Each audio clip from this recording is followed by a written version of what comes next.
top-secret Pentagon research projects have long been the stuff of conspiracy theories, but some of them are real. They actually happened, and they're worth knowing about. For example, this week, in response to a Freedom of Information Act request, the Defense Intelligence Agency disclosed that it had, in fact, funded research into UFO-related technologies. This would include the invisibility cloak, warp drives, and anti-gravity. The DIA spent $22 million from 2007 and 2005. The program apparently was initiated by then Senate Majority Leader Harry Reid of Nevada. Nick Pope is one of the world's experts in this. He once investigated UFOs to the British government. He joins us tonight. Nick, thanks for coming on. It does sound like the core assumption of this research was that UFOs are real.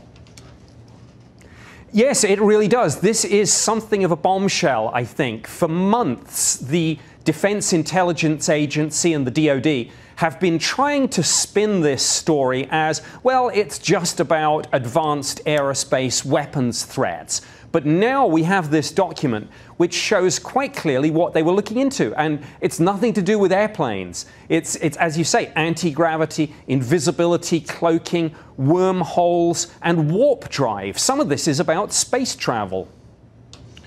These ideas are derived from objects that the U.S. government observed in space, presumably?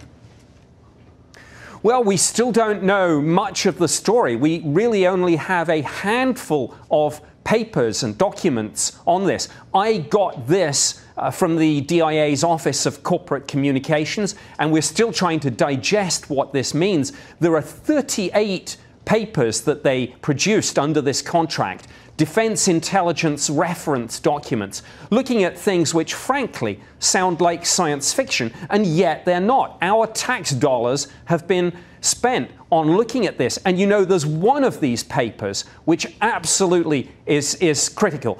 It's looking at something called the Drake equation. And the Drake equation is supposed to be a way that astronomers can calculate how many intelligent civilizations there might be in our galaxy. Well, look, if this is not a UFO program, if this is just about Russian and Chinese aircraft, what the heck are they looking at that for? Why wouldn't the U.S. government just say, I don't think it'd be especially controversial, we believe it's possible that there are other forms of life in the universe and we're looking into it. Why hide that?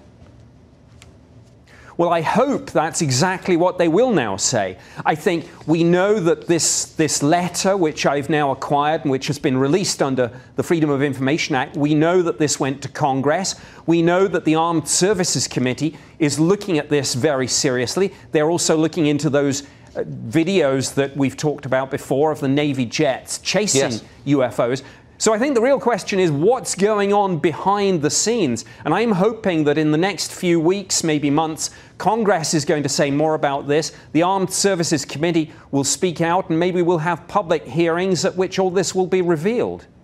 So former Senate Majority Leader Harry Reid, who was for many years in a position to have access to this information for certain, has basically said in public, I know a lot, I think this is real, but he hasn't gone farther than that. Have you spoken to him? Has anyone spoken to him? I've not spoken to him personally, but I've seen some of his interviews. I've seen his statements. I've seen one of his documents. And for anyone who's trying to say, well, this isn't really about UFOs, it's about next generation aircraft, missiles, and drones. No, it isn't. Harry Reid has made it perfectly clear this is about anomalous objects in our airspace, and call them UFOs, whatever you like. You know, we take them seriously. The government has been looking at this. Why all the lying? That's what piques my interest. It always piques my interest. Nick Pope, thank you for all the work you do on this. The non-crazy, sober, responsible work you do, and I appreciate it. Well, that's it for us tonight.